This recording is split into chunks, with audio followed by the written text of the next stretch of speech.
ખેડૂત ભાઈઓ, આપણી ડુંગળીની પરિસ્થિતિ આ છેલ્લા 15 દિવસમાં એવા રૂપમાં આવી ગઈ છે કે અત્યારે હવે આપણે કોઈ પણ માલ ડુંગળીનો વેચીએ એટલે નુકસાન જાય એવી સ્થિતિ છે।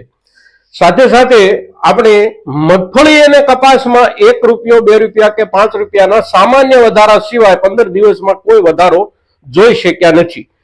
માલની આવકો થોડી થોડી નિયંત્રિત થઈ રહી છે એટલે કદાચ આગામી દિવસોમાં થોડો સુધારો જોવા મળે, પણ ડુંગળીની સાથોસાથ બીજો એક પાક જે આપણો ડુંગળીના દરજ્જાનો જ પાક આપણે ગણતા હોઈએ છીએ અને ડુંગળીની સાથે જ એને આપણે બોલતા હોઈએ છીએ એવો પાક છે આપણો લસણનો પાક।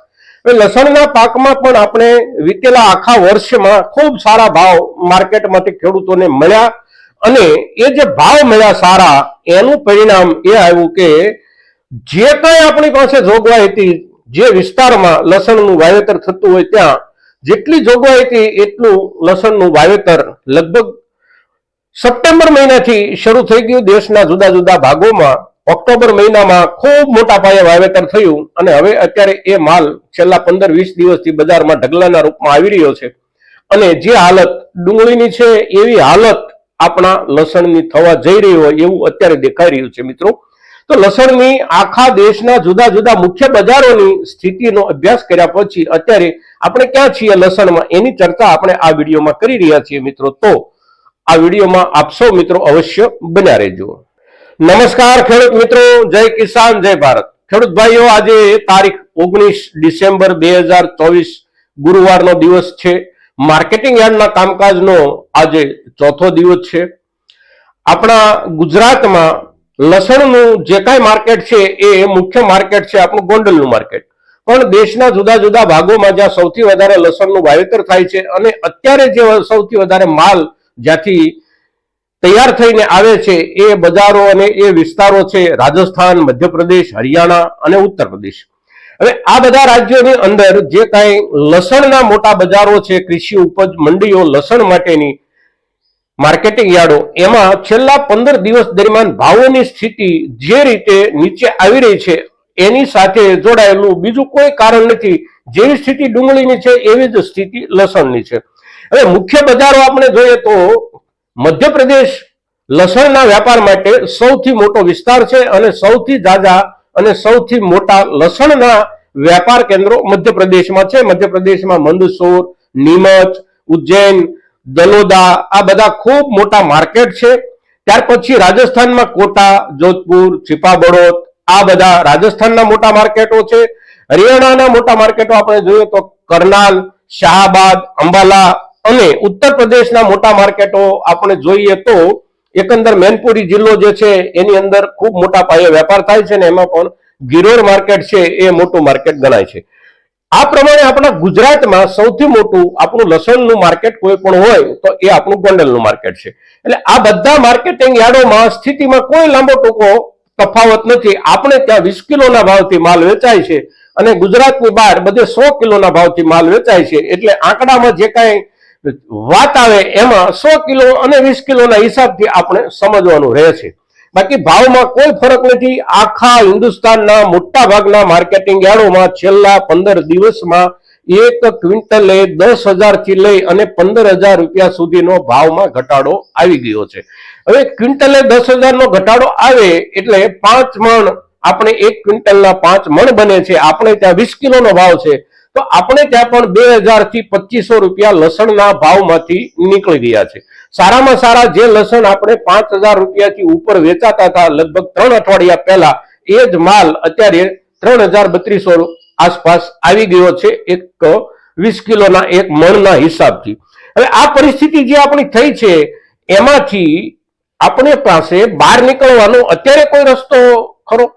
તો ખેડૂત તરીકે આપણે એ રસ્તો ગોતવાનો પ્રયાસ કરીએ છીએ તો કોઈ રસ્તો આપણને હાલના સંજોગોમાં દેખાતો નથી, કારણ કે ગયા આખા વર્ષ દરમિયાન લસણના ભાવ એટલા ઊંચા રહ્યા કે લસણના ભાવથી ખેંચાઈને આપણા ખેડૂતોએ લસણનું વાવેતર વીતેલા વર્ષની સરખામણીમાં લગભગ 3 ગણા વિસ્તારમાં વાવેતર કર્યું છે। આજથી 3 મહિના પહેલા એટલે કે સપ્ટેમ્બર મહિનામાં જ્યારે રાજસ્થાન અને મધ્યપ્રદેશમાં વાવેતરની શરૂઆત થતી હોય છે એ દિવસોમાં આપણે આપણી હિન્દી ચેનલ પર એક સર્વે માટે ખેડૂતો સાથે ચર્ચાનો એક કાર્યક્રમ કર્યો હતો અને આપણે ખેડૂતોને પૂછ્યું હતું કે તમારા પોતપોતાના વિસ્તારમાં આ વર્ષમાં વાવેતરમાં વધારો કેટલો થઈ રહ્યો છે. તો જે જવાબો આવતા હતા એવા આવતા હતા કે મોટા ભાગે કોઈએ 2.5 ગણો વિસ્તાર વધારો કીધો, કોઈએ 3 ગણો કીધો, પણ ડબલ થી ઓછો વધારો કોઈ પ્રદેશના ખેડૂતોએ કીધો નહોતો આપણને. એટલે કે ગયા વર્ષની સરખામણીમાં બમણાથી પણ વધારે વાવેતર થયું છે. મધ્યપ્રદેશ હોય, રાજસ્થાન હોય, હરિયાણા હોય કે ઉત્તર પ્રદેશ હોય, સાથે સાથે આપણા ગુજરાતમાં પણ એ જ પરિસ્થિતિ છે. વાવેતર ખૂબ મોટા પાયે થયું છે. હવે જ્યાં આગોતરું વાવેતર થયું હતું એનો માલ અત્યારે બજારમાં આવી ગયો છે. આપણે ગુજરાતમાં વાવેતર થોડુંક પાછોતરું થાય છે. આપણો માલ આવવાને હજી ઘણા દિવસો બાકી છે, એટલે કે મોટા પાયે માલ આવવાને. બાકીના વિસ્તારોમાં મોટા પાયે માલ આવવાની શરૂઆત થઈ ગઈ છે. હવે જ્યાં મોટા પાયે માલ આવવાની શરૂઆત થઈ ગઈ છે ત્યાં બજાર ઉતરવાની શરૂઆત થાય છે અને એની અસર આપણા જેવા રાજ્યો સુધી તરત જ આવી જતી હોય છે. એટલે અત્યારે આપણે ત્યાં બહુ મોટો માલ માર્કેટમાં ન આવતો હોવા છતાં પણ એકંદર બજાર દેશના બાકીના બજારોની સાથે તાલ કદમ મિલાવી રહ્યું છે અને ભાવમાં મોટી ઘટ આવી રહી છે. આગામી દિવસોમાં, એટલે કે અત્યારે આપણે ડિસેમ્બર મહિનાના બીજા પખવાડિયામાં છીએ, જાન્યુઆરી મહિનો શરૂ થશે એટલે માલની આવકોમાં હજી પણ મોટો વધારો થવાની શક્યતાઓ છે.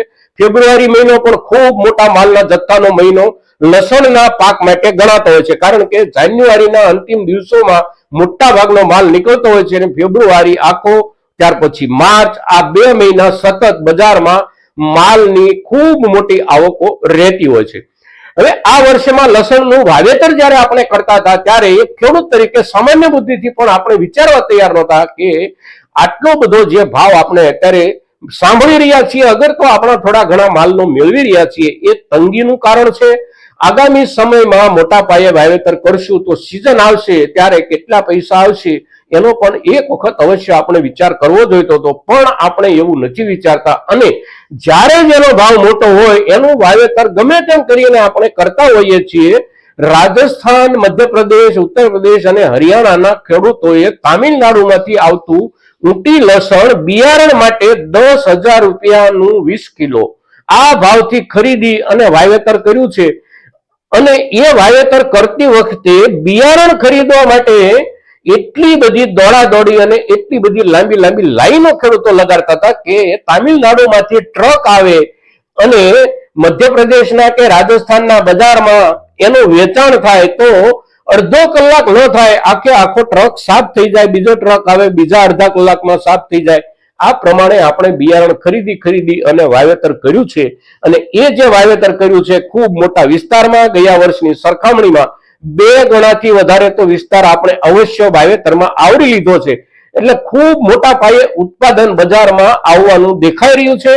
અત્યારના સંજોગોમાં હવે આપણી પાસે જે કોઈ ખેડૂતો પાસે ગયા વર્ષનો માલ પડ્યો હોય જૂનો અને ખૂબ સારા ભાવમાં પણ આપણે ન વેચી શક્યા હોઈએ તો વેચી જ દેવું એવી ભલામણ નથી, પણ એક વખત અવશ્ય વિચાર કરજો. આગામી દિવસોમાં માલનો મોટો ભરાવો થવાની શક્યતા છે. કોઈ સારો દરવાજો ખુલે અને આપણો માલ વેચાઈ જાય અને આપણા ભાવ જળવાઈ રહે, આપણા ખેડૂતોના ભાગ્ય હોય તો પણ માલનો જથ્થો મોટો આવવાની શક્યતા છે.